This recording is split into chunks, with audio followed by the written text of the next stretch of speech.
अस्सलाम वालेकुम नाज़रीन, प्रोग्राम दिन भर में आपको खुशामदीद कहते हैं। मैं हूँ आपकी मेज़बान शहरबानो अवान। प्रोग्राम के आगाज़ में सबसे पहले बात करेंगे तहरीक लब्बैक पाकिस्तान पर लगने वाली पाबंदी के हवाले से। तो वफाकी वज़ारत दाखिला ने तहरीक लब्बैक पाकिस्तान पर पाबंदी का नोटिफिकेशन जारी कर दिया। इलामिया में कहा गया है कि वफाकी हुकूमत के पास ऐसे शवाहिद मौजूद हैं जिनसे साबित होता है कि TLP दहशत गर्दाना सरगर्मियों में मुलविस रही है। वज़ारत दाखिला ने इंसदाद दहशत गर्दी एक्ट 1997 के तहत TLP को फर्स्ट शेड्यूल में शामिल करके कलअदम जमात करार दे दिया है। दूसरी जानिब वज़ारत कानून ने भी पाबंदी के लिए कानूनी कार्रवाई का आगाज़ कर दिया। ज़राए के मुताबिक वज़ारत कानून और अटॉर्नी जनरल की मुशावरत के बाद सुप्रीम कोर्ट में रेफरेंस दायर किया जाएगा। सुप्रीम कोर्ट में फौजदारी ट्रायल की तर्ज पर शवाहिद का जायज़ा लिया जाएगा, जहाँ वफाकी हुकूमत TLP की मुबैना दहशत गर्दाना सरगर्मियों के सबूत पेश करेगी।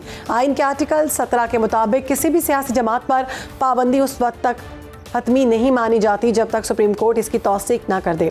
हुकूमत पाबंदी के फैसले के बाद 15 रोज़ के अंदर रेफरेंस सुप्रीम कोर्ट को भेजेगी, जिसके फैसले के बाद ही किसी रजिस्टर्ड सियासी जमात पर पाबंदी का होगा। इसी पर बात करेंगे। हमें ज्वाइन किया है साबिक अटॉर्नी जनरल माहिर कानून राजा खालिद साहब ने। बहुत शुक्रिया आपका राजा साहब प्रोग्राम में वक्त देने के लिए। सारी सूरत हाल आपके सामने है। इस फैसले की तौसीक की हैसियत क्या है, आप क्या समझते हैं? क्या सिर्फ नोटिफिकेशन से किसी जमात को कलअदम करार दिया जा सकता है? जी देखिए, कानून ये है कि आर्टिकल 17 है, उसका सब आर्टिकल 2 है कॉन्स्टिट्यूशन ऑफ पाकिस्तान 1973 का।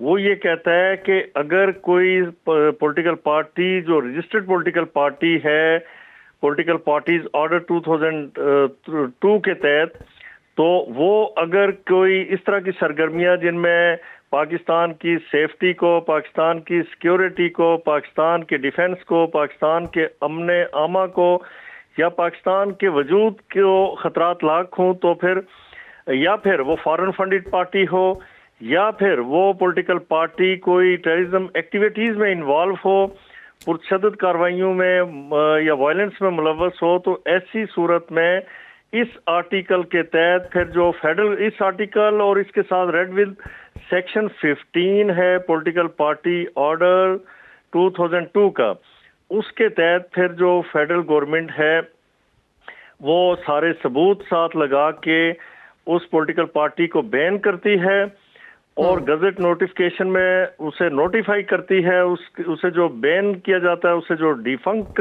करार दिया जाता है, उसे जो कलअदम करार दिया जाता है, तो फिर उसमें नोटिफाई होने के with in 15 days federal government पाबंद है कि एक डिक्लेरेशन भिजवाती है सुप्रीम कोर्ट ऑफ पाकिस्तान को, और फिर सुप्रीम कोर्ट ऑफ पाकिस्तान उसे वो जो डिक्लेरेशन रेफरेंस उनके पास जाता है उसे डिसाइड करता है, और अगर वो उसका जवाब एफर्मेटिव में दे दे तो फिर वो पॉलिटिकल पार्टी जो है वो उस पर बैन लग जाती है, पाबंद यानी कलअदम करार दी जाती है, डिफंक्ट हो जाती है जी। और वो पॉलिटिकल एक्टिविटीज अपनी जारी नहीं रख सकती। अगर उससे वो नो कर दे, उस डिक्लेरेशन को का जवाब नेगेटिव में दे दे, तो फिर वो पॉलिटिकल पार्टी अपनी सरगर्मियों को जारी रखेगी। दूसरी सूरत जो पहले जिसकी मैंने वजाहत की, तो जब उसे डिक्लेरेशन को यस कर दिया जाता है, जो फेडरल गवर्नमेंट का उसको बैन करने का डिक्लेरेशन था उससे इत्तेफाक किया जाता है, तो फिर जाता है मामला इलेक्शन कमीशन के पास। इलेक्शन कमीशन 2017 के तहत फिर ये होता है कि जो एक्ट है 2017 का, कि वो उसे जो कलअदम करार देता है, यानी उसका नोटिफाई करता है कि ये कलअदम हो गई, उसकी रजिस्ट्रेशन मनसूख हो जाती है और उसके जितने मेंबर्स हैं पार्लियामेंट के अंदर वो डिस्क्वालीफाई हो जाते हैं और वो दोबारा इलेक्शन लड़ने के एल नहीं रहते till the completion of 4 years. तो ये तरीकेकार है। और जो आपने मेंशन किया एंटी टेररिज्म एक्ट है 1997 का, जी, उसकी सेक्शन 11B है, वो भी यही कहती है कि अगर कोई सियासी जमात पुरशद्दत कार्रवाइयों में मुलव्वस है, वायलेंस में मुलव्वस है, टेररिज्म एक्ट्स में इन्वॉल्व है, तो it should be banned, it should be declared as proscribed organisation. ये सारी कानूनी सूरत हाल है। ठीक है। अच्छा राजा साहब, हमने देखा कि माजी में भी कुछ सियासी जमातों पर, हत्ता कि अगर हम इसकी बात करें TLP पर, तो इस पर भी पाबंदी की बातें की गई, पाबंदी लगाई गई, लेकिन बाद में हटा दी गई। तो आप क्या समझते हैं कि जब इस तरह का अदालतों की जानिब से बयान या अदालतों की जानिब से फैसला सामने आता है, तो ऐसी सूरत में क्या पाबंदी बाद में हटाई जा सकती है? और अगर सुप्रीम कोर्ट इस पाबंदी को बरकरार नहीं रखती तो हुकूमत के पास कौन से ऑप्शंस हैं फिर इसको मजीद आगे लाने के लिए?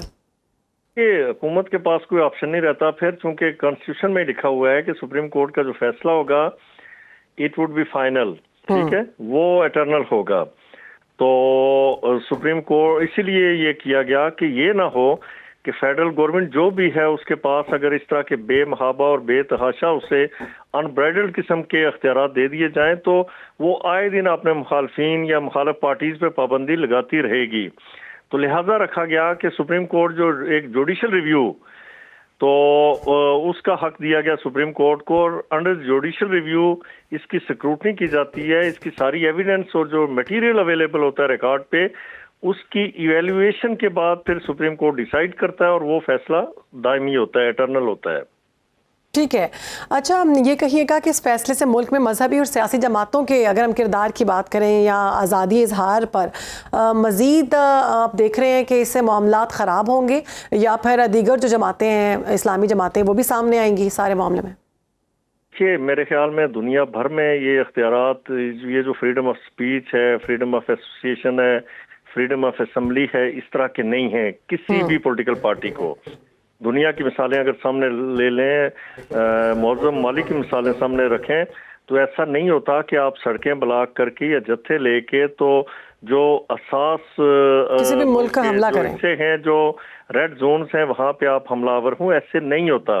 ये पाकिस्तान में मेरे ख्याल में कुछ ज्यादा ही हम लाड प्यार से काम लेते हैं और इस हद तक चले जाते हैं कि आप देखें कितना सफर करती है पब्लिक, कितना सफर करती है हमारी मैशियत, लोग एम्बुलेंसेज में मर रहे होते हैं। और मैं समझता हूँ कि जो भी मजहबी जमात है, मजहब का दर्स क्या है? मजहब का दर्स ये है, नबी सल्लल्लाहु अलैहि वसल्लम ने फरमाया कि आपके रास्ते में कांटा आए तो उसे भी हटा दें, आपके रास्ते में कोई किंकर या कोई रोड़ा या कोई पत्थर आए उसे भी रिमूव करें ताकि किसी आने वाले के लिए दिक्कत ना हो।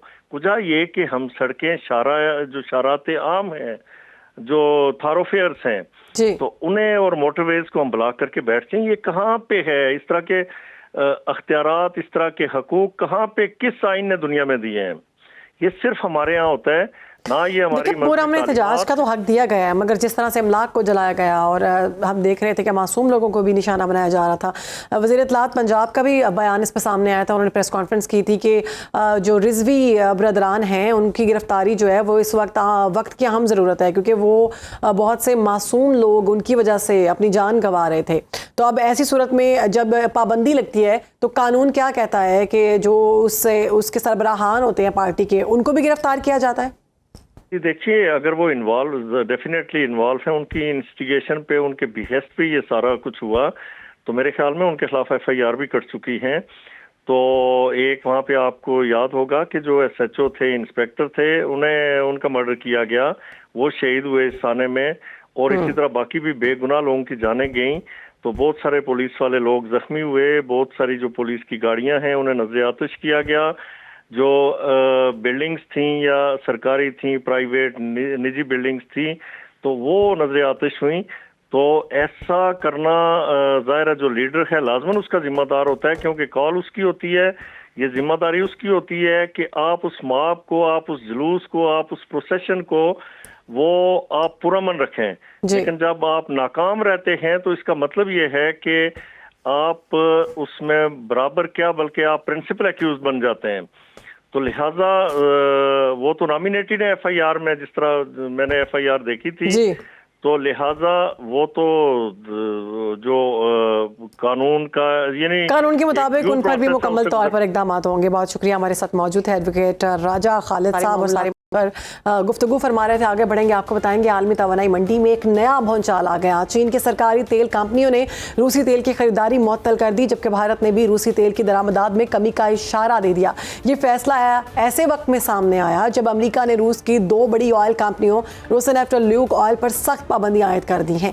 दुनिया की दो बड़ी तवानाई और मंडियों का ये कदम रूसी मईशत पर बराह रास्त दबाव डालेगा, जो पहले ही यूक्रेन जंग के अखराजात तले दबा हुआ है। उधर वाशिंगटन ने वाज़ेह कर दिया है कि ये पाबंदियां वक्ती नहीं बल्कि रूस यूक्रेन जंग बंदी के लिए अमली दबाव का हिस्सा हैं। अमेरिकी सदर डोनाल्ड ट्रंप ने कहा है कि पुतिन से बात तो अच्छी होती है मगर नतीजा कुछ नहीं निकलता। यूरोपीय यूनियन ने भी रूस के खिलाफ नए इक़्तिसादी इक़दाम की मंजूरी दे दी, जबकि यूक्रेन को दिफाई और माली इमदाद जारी रखने का भी ऐलान किया गया है। दूसरी जानिब मॉस्को का मौक़िफ़ दो टोक है। रूस का कहना है कि वो अमरीकी या मगरबी दबाव के सामने कभी नहीं झुकेगा। चीन और अमेरिका के दरमियान तिजारती महाज भी दोबारा गर्म होता जा रहा है। बीजिंग ने वाशिंगटन के साथ अगले दौर के मुज़ाकरात करने का ऐलान किया, लेकिन साथ ही नायाब मादनियात की सनत पर पाबंदियां सख्त कर दी गई हैं। तज्ज़ियाकारों के मुताबिक ये तमाम इक़दाम इस बात की अलामत है कि दुनिया के एक नए मुआशी ज़बबंदी के दौर में दाखिल हो रही है, जहाँ तवानाई, तिजारत और जोग्राफियाई सियासत एक ही खेल के तीन ख़तरनाक रुख इख्तियार कर चुकी है। इसी पर बात करेंगे। हमारे गेस्ट हमारे साथ मौजूद हैं। आपको बताएंगे साबिक सदर आज़ाद जम्मू कश्मीर सरदार मसूद खान हमारे साथ मौजूद है। अक़वाम मुत्तहिदा में मुस्तकिल मंदूब और साबिक सफ़ीर भी रह चुके हैं। बहुत शुक्रिया खान साहब प्रोग्राम में वक्त देने के लिए। चीन और भारत का रूसी तेल से हाथ खींच लेना कितना बड़ा सिफारती और मुआशी झटका है मॉस्को के लिए? मॉस्को के लिए तो झटका है ही है, क्योंकि जो है उसके ऊपर जो पाबंदियां हैं उनका दायरा सख्त किया गया है और उसके ऊपर दबाव पड़ेगा। उसके जो है उनके साथ जो यूक्रेन की जंग है उसके ऊपर भी असरात होंगे, क्योंकि अब तक जो है रूस ये मुतालबा कर रहा था कि डोंबास में जो बड़े इलाके हैं, जो लुहांस्क है या डोनेट्स्क है, वो उसके पास रहे और उसके बदले जो है ज़पोरिजिया और जो खरसोन है वो इलाके जो है वो यूक्रेन को देने के लिए तैयार थे। यूक्रेन के लिए नाकाबिल कबूल था। सदर ट्रंप को शुरू में ये एतमाद था कि वो रूस के सदर पुतिन को आमादा कर लेंगे कि जंगबंदी हो जाए, लेकिन जंगबंदी होती नज़र नहीं आ रही। तो इस वजह से ये एक एतबार से अमेरिका की फतह है कि ये दो बड़े बायर्स थे, एक चीन और हिंदुस्तान, तो वो हाथ खींच रहे हैं और उसके बाद जो है रूस से खाम तेल नहीं खरीदेंगे। तो इससे जो है एक किस्म, जैसे आपने लफ्ज़ इस्तेमाल किया कि रूस को एक बहुत बड़ा झटका लगा है, तो इससे ये हो सकता है, मैं समझता हूँ कि दो और जो असरात सामने आ सकते हैं। एक तो ये है कि सप्लाई चेन्स जो हैं उनमें बहुत बड़ी डिस्ट्रप्शन होगी, लेकिन उसके अलावा ये है कि चीन और अमेरिका के बाहमी इख्तलाफात हैं उनमें शायद कमी हो, कशीदगी कम हो, वो ट्रेड के हवाले से हो, दूसरे हवाले से हो, और अमेरिका और भारत के दरमियान जो दूरी थी मुमकिन है वो उसमें कुछ कमी आए। उसमें एक तो ये उनसर था, दूसरा जो है उनके अपने जो बराह रास्त तजारत के ऊपर मुज़ाकरात चल रहे थे उनमें अगर कोई पेशरफ्त होती है। हमने पिछले देर के मार्का हक के बाद भारत जो है अमेरिका से बहुत दूर जा रहा था या उनकी जो बाहमी इख्तलाफात बढ़ रहे थे, तो इसके जो ये भी एक किस्म के अनइंटेंडेड कॉन्सिक्वेंसेस हो सकते हैं।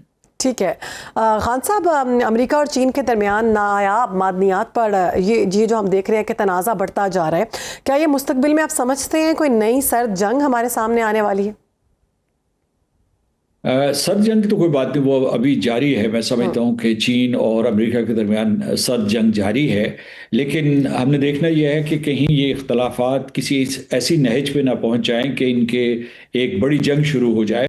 और इसीलिए जो है पाकिस्तान जैसे ममालिक की ये कोशिश है कि अमेरिका और चीन एक दूसरे के साथ मुतसादिम ना हों।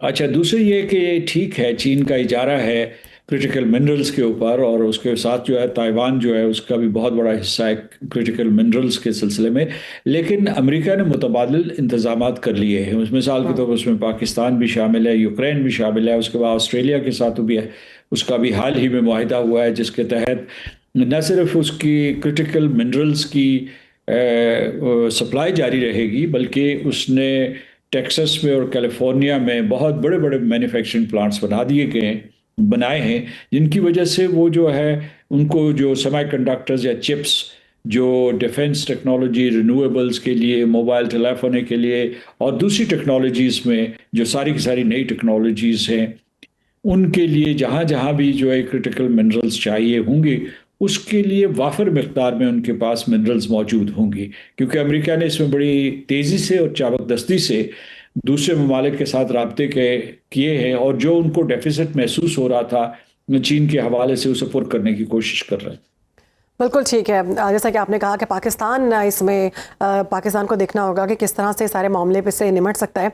इस सारी सूरत हाल में तरक्की पजीर ममालिक अगर हम जिक्र करें, जिसमें खुसूसन पाकिस्तान है, इसके लिए तवानाई सिक्योरिटी के लिए क्या ख़तरात हैं या मौक़े इससे पैदा हो सकते हैं आपकी नज़र में? देखिए जी, जो इसमें बल्कि ये है कि मतलब पाकिस्तान के लिए तो ये है कि उसके लिए मैं समझता हूँ कि नए दरवाजे खुले हैं पाकिस्तान के ऊपर। जो है इस किस्म की कोई सैंक्शंस नहीं है, पाकिस्तान के से इस किस्म का कोई मुतालबा नहीं किया गया। पाकिस्तान पाबंद रहा है। पाकिस्तान को भी इजाज़त थी कि जो प्राइस कैप तय हुई थी अमेरिका यूरोप के दरमियान, तो उससे नीचे पाकिस्तान भी रूस से खाम क्रूड ऑयल जो है वो ख़रीद सकता था।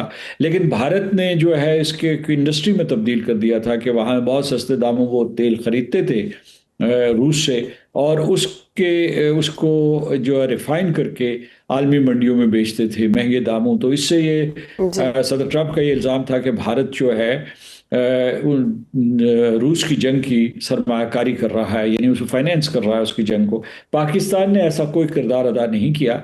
लेकिन जो पाकिस्तान के लिए नए दरवाजे खुलेंगे तो ये कि हम जो है क्रिटिकल मिनरल्स अमेरिका को सप्लाई करेंगे। इस सिलसिले में हमारा FWO और एक अमेरिकी फर्म के दरमियान मुआहिदा भी हो चुका है, और उसमें कुछ जो एक्सट्रैक्शन उसका आगाज़ भी हो चुका है। और दूसरा ये अमेरिका ने वादा किया है, और हमें उम्मीद करनी चाहिए कि ये वादा पूरा होगा, कि जो पाकिस्तान में तेल के ज़खायर हैं या शेल ऑयल है, इसके सिलसिले में जो है वो किसी अमेरिकी फ़र्म की मदद से हमारे ज़खायर को तलाश करने में पाकिस्तान का हाथ पटाएंगे, तो ये हमारे लिए बहुत ही मुफीद साबित हो सकता है। बिल्कुल, इससे बेहतरीन मौके सामने आएंगे। आपके ख्याल में क्या वाकई एक नई मुआशी साफबंदी के दौर हम देखेंगे आने वाले वक्त में, जहां इत्तेहाद जो है नजरियाती नहीं बल्कि मतलबी और मफादाती बुनियादों पर कायम होगा?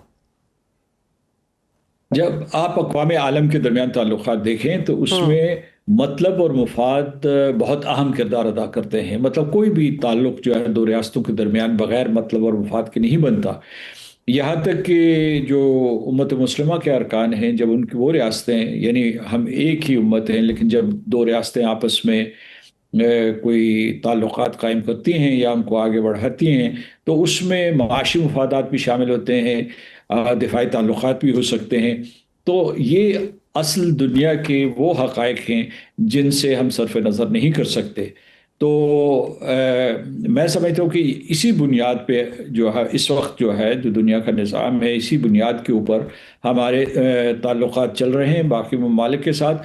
एक चीज़ जो धचका लगा है सारी दुनिया को, वो ये है कि जो आलमी निज़ाम बनाया गया था दूसरी जंग अज़ीम के बाद, जिसके बारे में ये कहा जाता था कि उसमें इंटरनेशनल रूल ऑफ लॉ है या इंटरनेशनल लॉ है, तो उसकी हमने गज़ा में धज्जियाँ बिखरती हुई देखी, और किसी हद तक वो जो है माशी निज़ाम भी बोसीदा होता चला जा रहा है, बिखरता चला जा रहा है।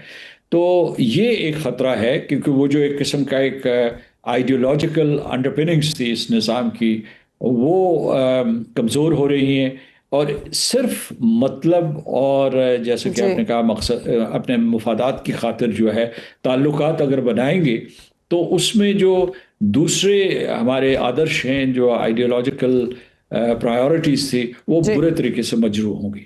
ठीक है, सरदार मसूद खान साहब हमारे साथ ही रहेगा। अपने नाज़रीन को बताते चले कि जंगबंदी के बावजूद अहले गज़ा कम ना हो सके। गज़ा में इंसानी बहरान बदस्तूर संगीन होता जा रहा है। खुराक, पानी और अद्वियात की शदीद कमी ने लाखों फ़लस्तीनियों की ज़िंदगी अजरन बना दी। इसराइल की जानिब से इमदादी सामान के दाखिले पर मुसलसल पाबंदियाँ हैं और हज़ारों बीमार फ़लस्तीनी इलाज के इंतज़ार में हैं।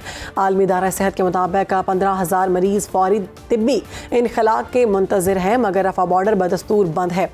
मसूद साहब, इसी मामले पर आपसे बात करेंगे। अमरीकी सदर की जानिब से बयान भी सामने आ रहे हैं और गुज़श्ता रोज़ उन्होंने गुफ्तगू की, वाज़े तौर पर कहा कि अरब ममालिक से वादे किए हुए हैं मैंने, और मैं इस मामले में अब ऐसा कुछ नहीं कर सकता जो वादे मैंने किए हैं। अमरीकी सदर का ये बयान गुज़श्ता रोज़ इसराइल की जानिब से मकबूजा मगरबी किनारे को इसराइल में जम करने का जो बिल पास किया जा रहा है उस सारी सूरत में सामने आया। आप क्या समझते हैं ये जो बिल पास किया जा रहा है, इससे मज़ीद गज़ा वालों पर कितनी मुश्किलात सामने आएंगी?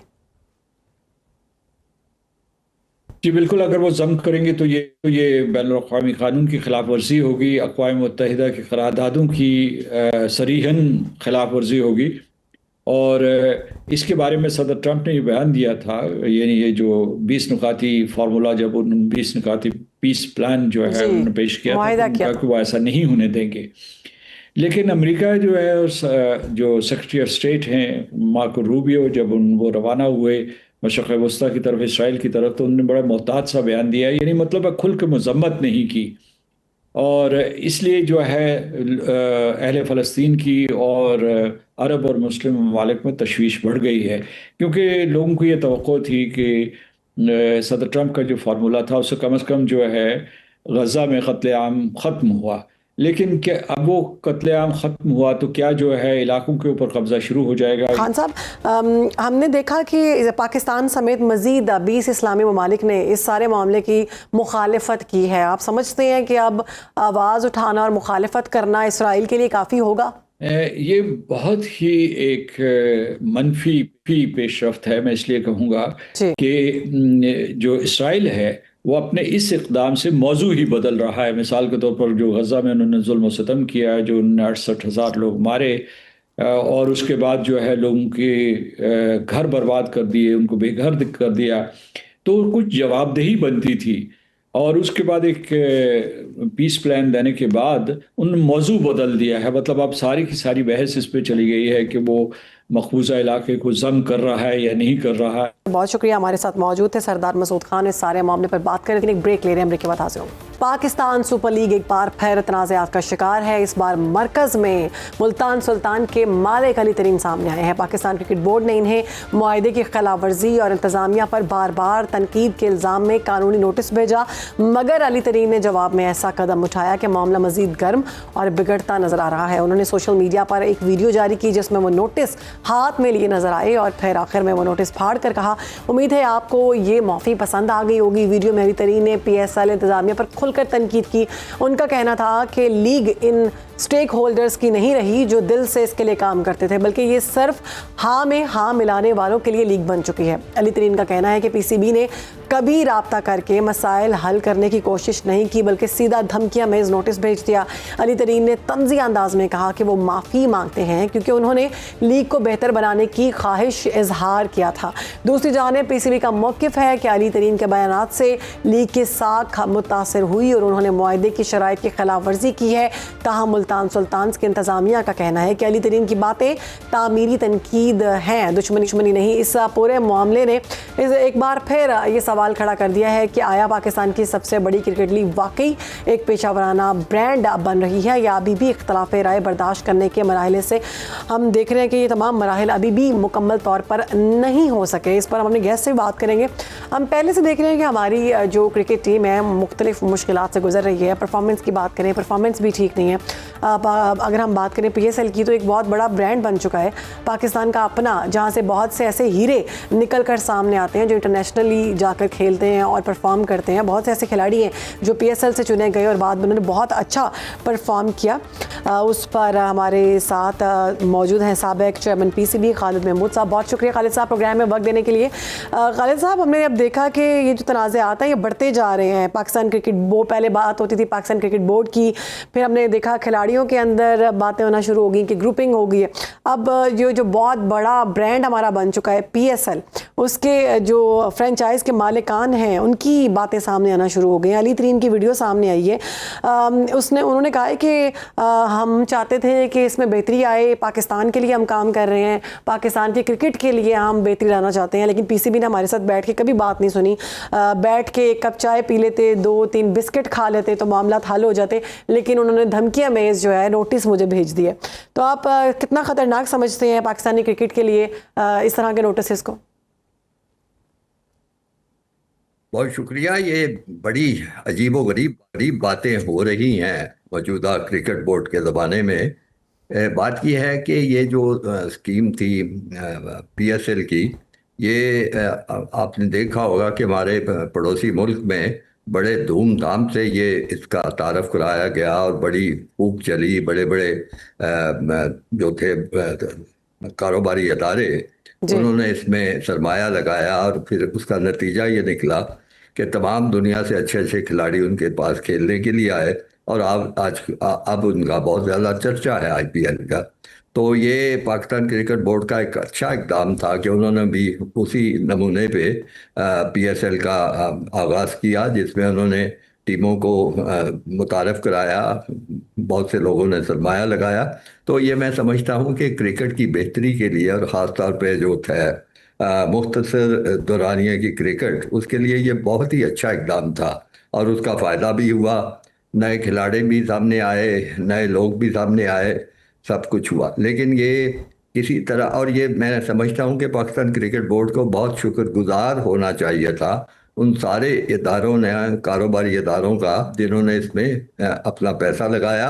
और शुरू में कुछ नुकसान भी मेरा ख्याल है होता रहा, और अभी भी उस तरह का मुनाफा या उस तरह का रिटर्न जो है वो इन इदारों को नहीं मिल रही। लेकिन इन इदारों की हौसले की दाद देनी चाहिए कि उसके बावजूद वो जो है वो इसमें लगे हुए हैं, किसी ने भी दिल नहीं छोड़ा, कोई भी पीछे नहीं हटा। अब रह गई बात, ये जो मुल्तान वालों के साथ हो रहा है, जो मेरी नज़र में तो बड़ा अजीबो गरीब मामला है। इस तरह की चीज़ें जो हैं दुनिया में ना कहीं देखी जाती हैं ना सुनी जाती हैं। अक्सर व बेशतर ये होता है कि जो स्पॉन्सर्स होते हैं, जो लोग पैसा लगाने उनकी वाले बात होते सुनी हैं, जाती है। उनका बड़ा ख्याल रखा जाता है और उनको ज़्यादा से ज़्यादा रियायतें दी जाती हैं। उनके मशवरों का, हत्ता कि उनकी नुक्ताचीनी को भी बर्दाश्त किया जाता है और उनको ये चीज़ें बताई जाती हैं। लेकिन हमारा जो पाकिस्तान क्रिकेट बोर्ड है, इसका मामला बिल्कुल फ़र्क है, बिल्कुल अजीब सा मामला है। जैसे वो कहते हैं ना, ऊँट रे ऊँट तेरी कौन कौन सी कल सीधी। तो इस तरह का रवैया रखा जा रहा है कि ना किसी को कोई तजवीज़ सुनी जाती है, ना किसी का नुक्ताचीनी बर्दाश्त की जा रही है। तो मेरे ख्याल में ये बहुत ही नुकसानदेह चीज़ है क्रिकेट के लिए, और लोग बददिल हो जाएंगे, लोग कोई पैसा नहीं लगाएंगे। शुरू शुरू में आपको याद होगा जब पाकिस्तान बना था और उसके कई दहाइयाँ बाद भी जी। पाकिस्तान क्रिकेट सरमाए की कमी का शिकार रही थी। और फिर अल्लाह भला करे उन लोगों को का जिन्होंने मेहनत करके मुख्तलिफ महकमों को इसकी तरफ राग़िब किया, जिसके नतीजे में बहुत सी टीमें बनी और बहुत से टूर्नामेंट हुए। और फिर आहिस्ता आहिस्ता क्रिकेट ज़्यादा पॉपुलर हुई, हर दिल अजीज़ हुई। फिर हमारी टीम भी बनी, वो भी बड़ी अच्छी बनी। आपको पता है 90 की दहाई की टीम जो थी कितनी ज़बरदस्त बिल्कुल, वो थी। तो सबसे और ये फेमस वो टीम थी। टीम थी जिसने, इस टीम ने वनडे क्रिकेट में फाइनल तक पहुंची थी। 99 का अगर आपको बताऊं मैं, 99। जी उसके जी। बाद आज तक हमारी जो टीम है वनडे क्रिकेट में, वो वहां तक नहीं पहुंची। यही हाल अब T20 का भी है और टूर्नामेंट्स का है। जबकि हमारा पड़ोसी मुल्क ये है, वो अपनी हिकमत अमली की वजह से बहुत आगे बढ़ता चला जा रहा है। पाकिस्तान का उससे ऐसे लगता है कि मुकाबला ही कोई नहीं। तो इन हालात में होते हुए मैं बिल्कुल मुनासिब नहीं समझता जो कुछ मुल्तान के साथ मामलात हो रहे हैं। इनको चाहिए बैठ जाएं दोनों फ्रीकैन, पाकिस्तान क्रिकेट बोर्ड भी और मुल्तान वाले भी, और ठंडे दिल से सारे मामले पे गौर करें। जो कुछ उनके इतराज़ात हैं वो सुने जाने चाहिए, जो कुछ उनकी मशवरे हैं, जो तदाबीर वो दे रहे हैं वो भी सुननी चाहिए, और पूरा पूरा उनका ख्याल रखना चाहिए, उनका एहतराम करना चाहिए, और कोशिश करनी चाहिए कि वो हर तरीके से इस टूर्नामेंट का हिस्सा रहें, बजाय इसको उनको नोटिसबाजी करके निकालने की कोशिश की जाए। बिल्कुल ठीक है, आपने बहुत दुरुस्त फरमाया कि इस सारे मामले को बैठकर हल करना चाहिए और यही अली तरीन की जानिब से कहा गया। अच्छा, आप क्या समझते हैं चेयरमैन पीसीबी मोहसिन नकवी, चूँकि हर मामले में बहुत आगे बढ़ चढ़कर सारे मामलात को देख रहे हैं। क्रिकेट में उन्होंने सर्जरी करने की भी कोशिश की, कुछ लोगों को चेंज किया, कुछ नए खिलाड़ी लेकर आए। अब इस सारे मामले में क्या वो इंटरवीन करेंगे? देखिए, जो कुछ वो कर रहे हैं वो सबके सामने है, उसका नतीजा जो आ रहा है वो भी सबके सामने है। अभी कल का टेस्ट मैच खत्म हुआ है, उसमें जो कुछ हशर हुआ है हमारी टीम का, यानी बड़ी अजीब मामला है कि हमने ये समझ के कि हमारे पास बड़े ज़बरदस्त स्पिनर हैं और हमने बड़ी मेहनत करके टर्निंग ट्रैक्स बनवाए, लाहौर में बनवाया, फिर रावलपिंडी में बनवाया, हम वहाँ पे भी नहीं जीत सके, वहाँ भी एक भी कामयाब नहीं हो सके। तो अब इस पे मजीद क्या तबसरा किया जाए, बहुत दिल दुखता है, सच्ची बात पूछे। मैं 70 की दहाई जी से हाँ। क्रिकेट से वाबस्ता हूँ, मुख्तलिफ ओहदों पे रहा हूँ, मुख्तलिफ बड़े अहम दौरों पे मैनेजर भी रहा हूँ, मैंने बड़े ऊंच नीच देखी है क्रिकेट की। तो इस तरह क्रिकेट नहीं चलती जिस तरह आजकल चलाने की कोशिश की जा वैसे रही भी है। नहीं इस चल किस्म रही। का जो डिक्टेटराना रवैया है, आमराना रवैया है क्रिकेट बोर्ड का, मैं नहीं समझता कि इससे किसी तरह भी क्रिकेट को फायदा होगा, इससे नुकसान ही नुकसान होगा। आपके ख्याल में पीसीबी ने जो अली तरीन को नोटिस भेजा है, इसमें किस शक के तहत तनबीह की गई है कि अगर वो अवामी माफ़ी नहीं मांगेंगे तो मुआहदा ख़त्म कर दिया जाएगा टीम का? अगर वो माफ़ी ना मांगते तो क्या सिचुएशन मज़ीद ख़राब होती? देखिए कि तो माफ़ी के तकाजे करना ये बात होती है कि कोई फ़र्ज़ कीजिए आपकी कौमी टीम है और उसमें बड़े अहम किसी मौके पर कोई खिलाड़ी खराबी का बायस बनता है, बदतमीजी का बायस बनता है, तो उस वक्त माफ़ी वगैरह की बात होती है और वो भी उसमें भी कोशिश की जाती है कि खिलाड़ी की अना भी ना मजरू हो। जी। लेकिन यहाँ तो बात यह है कि एक बहुत ठीक ठाक किस्म का शोहरत वाले सरमायाकार हैं जो इसमें काम, इन्होंने पैसा लगाया है मुल्तान सुल्तान के पीछे, और गालबा नुकसान भी उठाया है। मुझे ये सारी तफसीलात नहीं पता, जी जी। लेकिन ये मुझे पता है कि और मुल्कों की निस्बत यहाँ पे कोई ज़्यादा मुनाफा नहीं हो रहा, और जो कुछ मुनाफा होता है वो भी शायद इन लोगों तक नहीं पहुँचता। उन इन इन मैचों का बिल्कुल बंदोबस्त ठीक है, भी और इस उसके पर बारे में आपका भी। ये वाला मौक़िफ़ बिल्कुल दुरुस्त है कि बैठकर इस सारे मामले को हल करना चाहिए, वरना क्रिकेट का जो हाल है पहले से बुरा इससे भी बदतर हो सकता है। बहुत शुक्रिया खालिद महमूद साहब जो हमारे साथ मौजूद थे, सारे मामले पर गुफ्तगू कर रहे थे। अब अफसोसनाक खबर आपके साथ शेयर करेंगे। इस्लामाबाद में एक तहलका खेज़ वाक़या पेश आया। सीनियर पुलिस अफसर SP I9 अदील अकबर की पुरस्रार मौत ने पूरे पुलिस महकमे को हिला कर रख दिया। शाराए दस्तूर पर अपनी गाड़ी में मुबैना तौर पर गोली मार कर खुदकुशी करने वाले अदील अकबर के पोस्टमार्टम में एक गोली लगने की तस्दीक हुई, जो सामने से दाखिल होकर खोपड़ी के अकब से निकली। डॉक्टर्स के मुताबिक दिमाग के मुतासर होने से उनकी मौत मौके पर ही हो गई थी, और ज़राए के मुताबिक अदील अकबर गुज़श्ता चंद दिनों से डिप्रेशन का शिकार थे और उन्हें असलहा साथ रखने से मना किया गया था। रिपोर्ट्स के मुताबिक वो तरक्की ना मिलने की वजह से ज़हनी दबाव का शिकार थे। गुज़श्ता रोज़ ही उनमें डेंगू की तशख़ीस भी हुई थी, मगर के बावजूद मौजूद इस पर बात करेंगे। हमें ज्वाइन किया हमारे नुमाइंदे नईम जंजुआ ने। नईम, कहिएगा, हमने देखा कि इससे पहले भी 7 SP और DSPs ऐसे हैं जो खुदकुशी करके अपनी जान ले चुके हैं। इस महकमे में ये मामलात इतने क्यों बढ़कर सामने आ रहे हैं? जी बिल्कुल, डिप्रेशन की वजह से ही होता है। इस्लामाबाद में दूसरा से तीसरा वाकया है किसी अफसर ने ऐसे खुदकुशी की हो। जो पहले भी वाकयात हुए थे उनकी तहकीकात की गई, वो सामने नहीं लाई गई। अभी ये जो वाकया है, पहले तो वाकया कल जो है वो तकरीबन 4 से 4:15 के दरमियान पेश आया, और किस तरह एक जो है वो वायरल हुआ, रिपोर्टर्स को पहुंचा, अफसरान को पहुंचा कि हमारे जो SP अदील अकबर है उन्होंने अपने आप को गोली मारकर जख्मी कर लिया, हम इनको हॉस्पिटल लेके जा रहे हैं। ये एक वायरलेस मैसेज था, जिसके बाद हम भी पेश पहुंच गए, पुलिस अफसरान भी वहाँ पे पहुंचे थे, और तहकीकात जो है वो जाहिर बात है उसी वक्त जो पुलिस का महकमा है उसी वक्त शुरू कर दी गई थी। जो उनके ऑपरेटर और जो ड्राइवर था उसको उसी वक्त हिरासत में ले लिया गया था, और फिर उनसे अच्छा, जब ये कहा गया कि वो पहले से पता था कि वो डिप्रेशन में जा रहे हैं और जो उनका असलहा था, जो उनकी गन थी, वो उनसे ले ली गई थी, तो जिस अफसर से उन्होंने गन ली है, क्या उनको इस बारे में इल्म नहीं था? उनका गनमैन था, ऑफिसर नहीं था, वो उनका गनमैन था। और जो SP है या SS लेवल के जो लोग होते हैं उनके साथ उनका गनमैन, ड्राइवर, ऑपरेटर ये मौजूद होते हैं, उनके पास असला मौजूद होता है। जिस तरह हमें बताया गया कि वो जो उनका गनमैन था मुजम्मिल शाह, उससे इन्होंने गन मांगी है, और ये कह के मांगी थी कि गाड़ी में कोई सेफ्टी के लिए कोई असला वगैरह रखा भी है कि नहीं। तो वो गन जो है वो मुजम्मिल ने उनको दी, और उसके थोड़ी देर बाद वो फायर हुआ और उनके सर पे गोली लगी, और उसके बाद वो जख्मी हुए। रास्ते में जो है वो उनकी डेथ हो गई।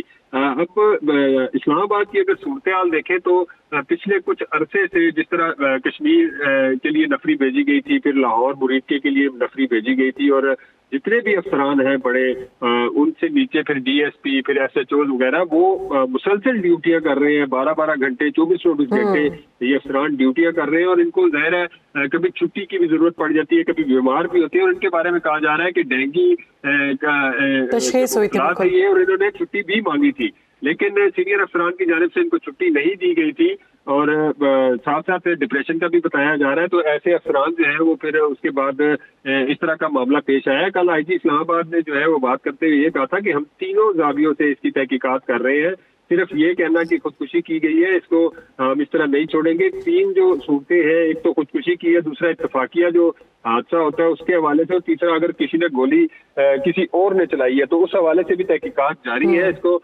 मुकम्मल तौर पर तहकीकात करेंगे, उसके बाद कोई फैसला करेंगे कि ये वाकया किस तरह पेश आया।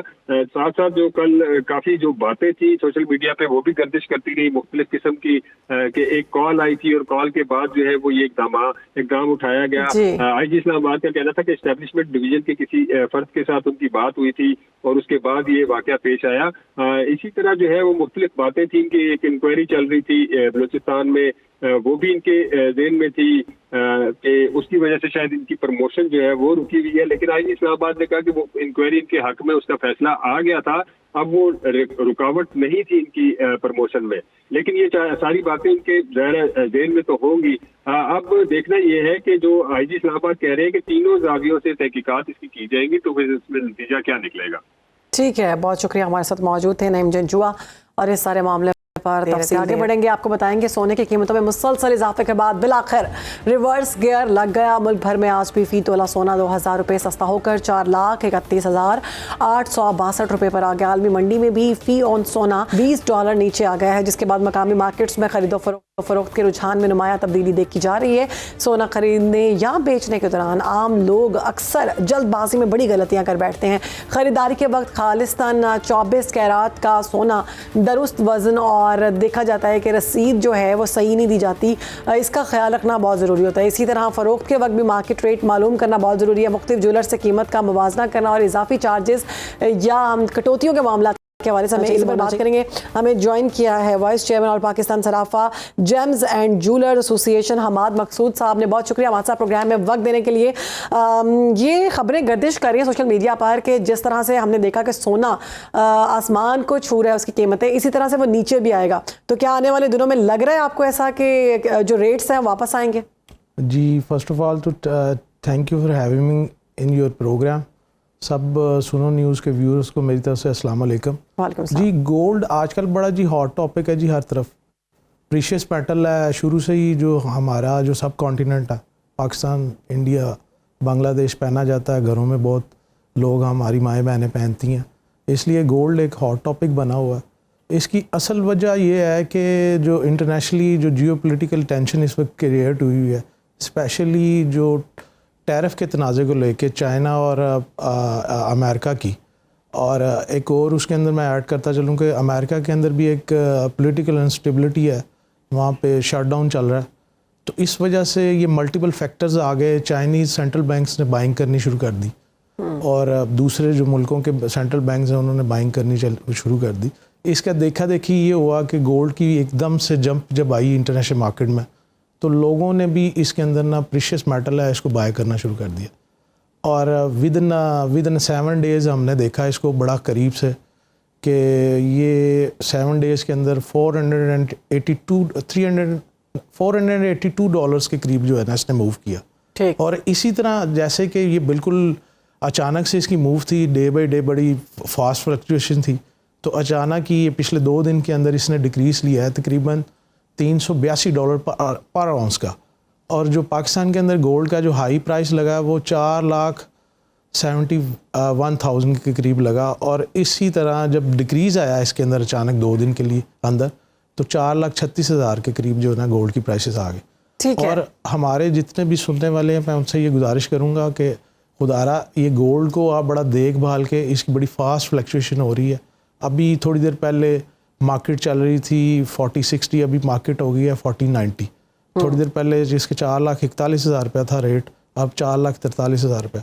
और मार्केट इतनी अनइवन हुई है, तो खुदारा देखें उसके रेट्स वगैरह अच्छी तरह आप कंफर्म करें, then you have to buy your gold. बिल्कुल ठीक है।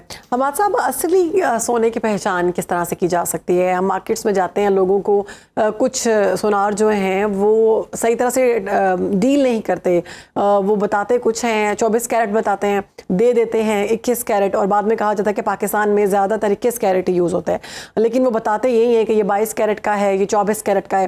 पहचान इसकी कैसे हो सकती है? और जब हम सोना ख़रीदते हैं, कौन कौन से अहम ऐसे जुज़ हैं जिनको हमें पहले से क्लियर करना चाहिए? जी मोहतरमा, बड़ा अच्छा सवाल है आपका। गोल्ड देखें जी, गोल्ड की जो प्योरिटी है वो 24 कैरेट जो है ना वो प्योर गोल्ड है, जिसको हम 999 कहते हैं, ये प्योर होता है। अच्छा, पाकिस्तान में दो तरह के जो मिलावट शुदा, मैं नहीं कहूँगा, जो उसके अंदर हम बनाते हैं 22 कैरेट और 21 कैरेट जो है ना, क्योंकि गोल्ड को हमने मेल्ट करके जब बनाना होता है तो उसके अंदर एक छोटी मिकदार के अंदर ना हमने उसके अंदर जो कॉपर है या चांदी है उसकी मिलावट करके, ताकि उसमें हार्डनेस आ जाए और वो मेटल जो है ना इजीली जो है ना बन सके। और मोस्टली जो 22 कैरेट जो है यूज़ होता है और 21 कैरेट भी यूज़ होता है। तो मैं अपने जो देखने वाले व्यूअर्स हैं और जो हमारे पाकिस्तानी बहन भाई हैं उनको कहूँगा, जब भी आप किसी ज्वेलर्स दुकान पे जाएं तो प्रॉपरली उसको उनसे पूछें कि ये जो आप हमें जो प्रोवाइड कर रहे हैं आज का रेट क्या है, करंट रेट क्या है इस वक्त चल रहा। और जो लेते वक्त आप उनसे पूछें कि इसके ऊपर 22 कैरेट की स्टैंप या 916 की स्टैंप होनी चाहिए, और अगर 21 कैरेट है तो उसके अंदर 21 कैरेट की या 850 की स्टैंप होनी चाहिए। जैसे कि इंटरनेशनली आप दुबई में या यूरोप में कहीं भी परचेज़ करते हैं तो उसके ऊपर ना स्टैंप होती है, और उसके ऊपर लेटर हेड के ऊपर भी जब आप कोई चीज़ परचेज़ करने जाते हैं तो अपने जो दुकानदार भाई है उससे कहें कि आप मुझे 24 कैरेट का रेट बताएं, देन 22 अगर ख़रीदने हैं तो इसका 22 का क्या रेट है आज का वो बताएं। अगर आपको वो कह रहा है कि मैं आपको 21 कैरेट का दे रहा हूँ सामान, तो आपने उससे पहले 24 कैरेट का रेट पूछना है, फिर आपने उसको कहना है कि इसको कन्वर्ट करके आज का जो 21 कैरेट का ना वो बताओ। और ये चीज़ें जो है ना बहुत ज़रूरी है। और जो मतलब ये जो तोला बताया जा रहा है अभी, एक तोला 4,41,000 गालिबन आपने कहा है, तो वो 24 कैरेट का रेट है? जी एग्जैक्टली। मैं आपको करेक्ट करता चलूँ, जो हमारी मार्केट में और इंटरनेशनल मार्केट में जो रेट चलता है ना वो हमेशा ही 24 कैरेट का रेट चलता है। जो इंटरनेशनल ऑन्स मार्केट है उसके अंदर भी डॉलर्स के अंदर जो रेट चल रहा है वो अभी जो 40-90 रेट चल रहा है पर ऑन्स, ये प्योर 24 कैरेट का रेट चल रहा है। 21 कैरेट का रेट या 22 कैरेट का रेट जब आपने दुकानदार के पास आना है, you want to purchase something like bracelet, like bangles, तो उसके अंदर अगर वो आपको कहता है कि ये 21 कैरेट की बैंगल्स हैं, तो फिर आपने जो 24 कैरेट का करंट रेट है, जैसे कि आज अभी इस वक्त 4,43,000 रुपये रेट है, ये 24 कैरेट का आपने उसको कहना है मुझे काइंडली इसका जो 21 कैरेट है वो बताएं। कितना कम होता है इससे? रेट में कितना डिफरेंस होता है? डिफरेंस आ जाता है काफ़ी, उसके अंदर फ़र्क आ जाता है। कोई मेरा ज़ाती ख्याल है कि 30 से 40,000 रुपये का डिफरेंस आ जाता है उसमें, क्योंकि कैरेट्स उसमें कम आ जाते हैं ना, ये प्योरिटी उसकी कम आ जाती है। ये जो प्योर गोल्ड है ये प्योरली 24 कैरेट जो है ये बिस्किट होता है, 1 ग्राम का भी होता है। हमारे साहब बिल्कुल दुरुस्त फरमाया आपने। कुछ लोग जो सादा लोग इंसान है उनका कैरेट्स में तो आपने डिफ्रेंशिएट करके बता दिया कि इस तरह से आपने लेना है।